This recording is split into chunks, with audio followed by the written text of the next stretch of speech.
Muy buenas noches, estimados alumnos. En esta oportunidad, lo que vamos a analizar es, luego de efectuar una medición, un conjunto de mediciones en un local, en una empresa, donde fuera, nosotros necesitamos volcar esos datos en el protocolo de medición que corresponde. En este caso, el protocolo de medición de ruido, que es el 85/12. Ese protocolo tiene una planilla anexa, que es la que vamos a observar ahora, de qué manera nosotros necesitamos completarla o qué ítems tiene esa planilla. La primera hoja del protocolo la estamos viendo aquí, y como primeros datos es identificar los datos del establecimiento. Como ya les dije, el establecimiento, empresa o institución a la que le estaremos realizando la medición de ruidos. Muy bien. Aquí, en este punto que les estoy marcando, ya empiezan los datos de la medición en sí. Es decir, necesito como primera medida saber qué marca, qué modelo, y muy importante también, que muchas veces se olvida de dejar registrado, es el número de serie del instrumento utilizado. Es decir, cada instrumento tiene su número de serie, es como el DNI del instrumento, no existe otro igual, o no debería existir otro igual, ¿sí? Entonces, estas dos deben ir, y el número de serie es necesario que quede expresado aquí debajo también. Muy bien. Luego vemos que dice fecha de certificado de calibración del instrumento. ¿Por qué es importante la fecha de certificado de calibración? Porque la calibración del sonómetro tiene una duración de 1 año. Es decir, cada año yo debo recalibrar el equipo como mínimo. ¿Sí? Cada año como mínimo. Entonces, es importante que aquí quede expresada la fecha de la última calibración realizada.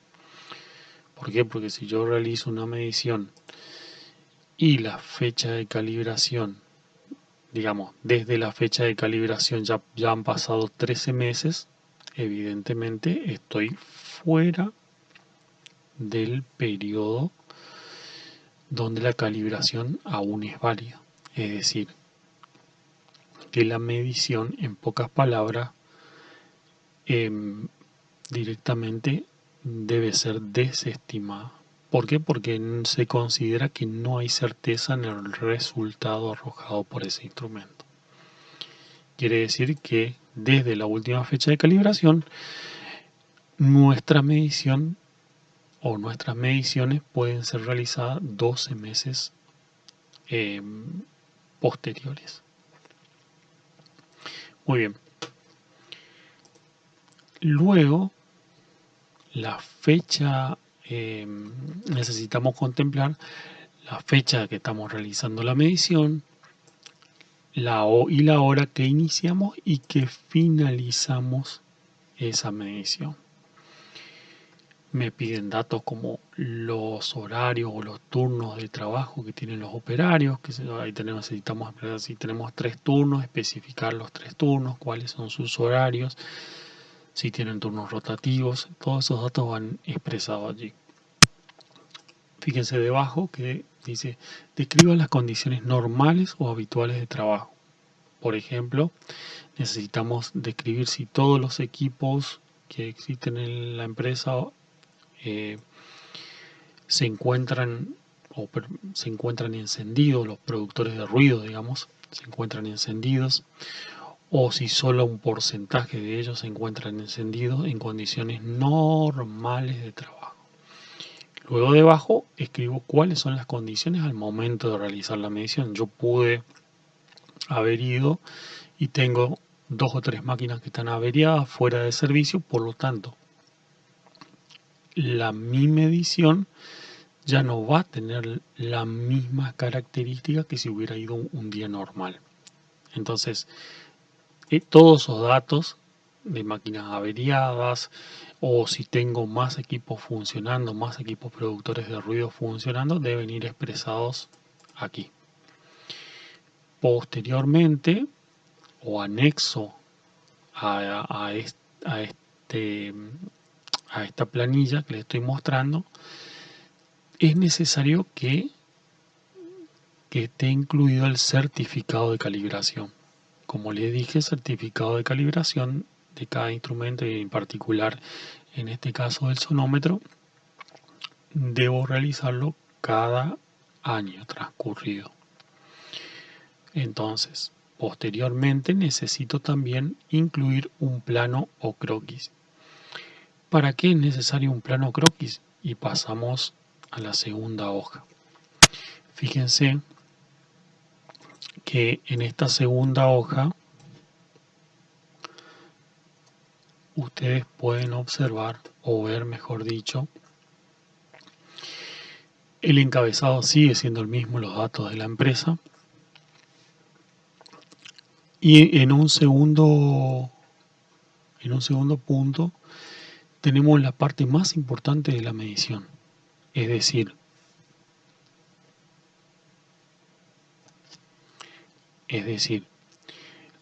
esta etapa, en esta grilla, yo lo que hago es volcar todas las mediciones realizadas en esa empresa. Por ejemplo, pongo punto 1, punto 2 de medición. Ustedes me dirán a qué hace referencia esos puntos. Para eso es lo que yo les contaba, que debe ir un plano o croquis adjunto a la medición. Es decir, es necesario que en el plano croquis esté identificado cuál es el punto 1 y cuál es el punto 2 de medición, y así sucesivamente si tendríamos más puntos. Vamos a suponer que nosotros estamos en una industria, digamos, y esa industria tenga un sector de taller, ¿sí? Entonces aquí lo que escribiríamos es taller, estamos en el sector de taller, y dentro del sector de taller podemos analizar el sector, por ejemplo, de tornería, ¿sí? Es decir, el puesto de trabajo que analizaríamos sería tornería. Así como podríamos analizar soldadura, cuando me refiero a analizar, me refiero a, en este caso, realizar la medición de ruidos.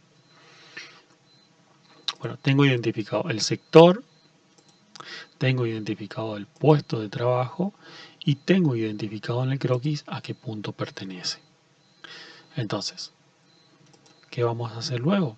Saber o indagar cuánto tiempo ese operario está expuesto. Vamos a suponer que durante las horas de trabajo que está expuesto está 7 horas laborales. Vamos a suponer, digamos, que está 7 horas laborales. Suponer, en este caso, digamos, ustedes, cuando uno hace la medición, tiene que con certeza saber cuánto tiempo realmente está expuesto. El tiempo de integración, es decir, el tiempo de medición que vamos a realizar, debe ir expresado en esta columna y no debe ser, por consideración, menor a 15 minutos en medición, ¿sí?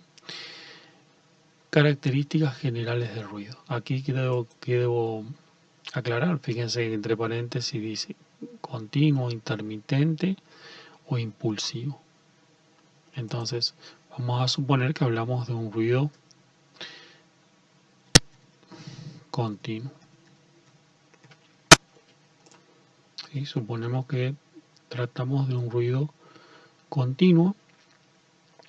Luego en la siguiente columna me dice si el nivel de presión sonora, si el ruido fuera impulsivo. Es decir, cuando el ruido es impulsivo, recordemos que necesitamos realizar la medición con la curva de ponderación C, no con la curva de ponderación A. La curva de ponderación A la usamos para ruidos continuos o intermitentes.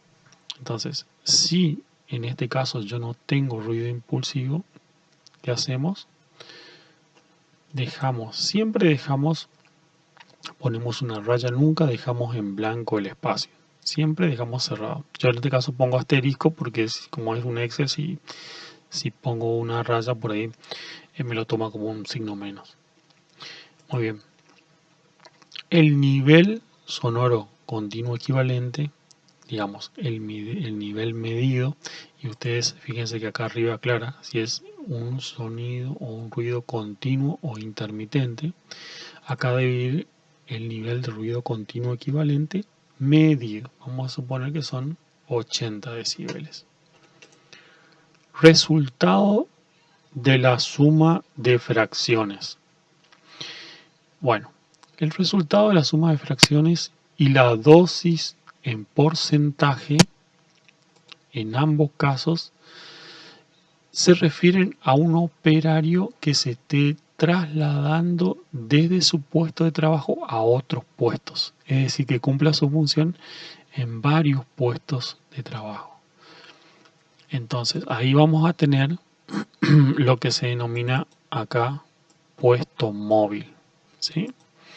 En ese caso, de que sea un puesto móvil, ahí yo debo ponderar el nivel de ruido y el tiempo que lo tengo al operario en un sector o en un puesto de trabajo y el nivel de ruido que yo lo tenga o que el operario tenga en el otro puesto de trabajo. Y así si tuviera más puestos debería hacer la ponderación por el nivel de ruido y el tiempo de exposición. Entonces allí sí yo necesito hacer esto, una suma de fracciones. No es este el caso y tampoco por lo tanto tendré que completar la dosis en porcentaje. ¿Por qué? Porque toda la dosis está en este caso en un solo puesto de trabajo. Y por último, debo especificar si cumple con los valores de exposición diaria permitidos.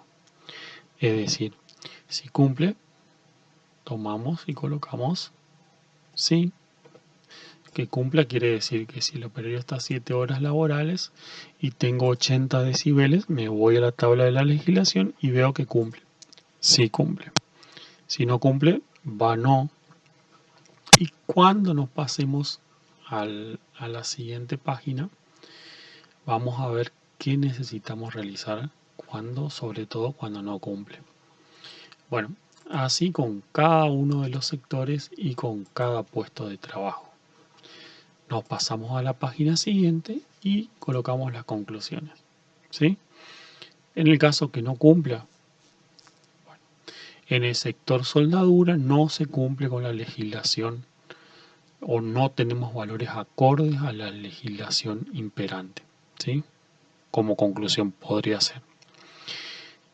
Pero no solo nos basta a veces con realizar una conclusión, con dejar escrita una conclusión.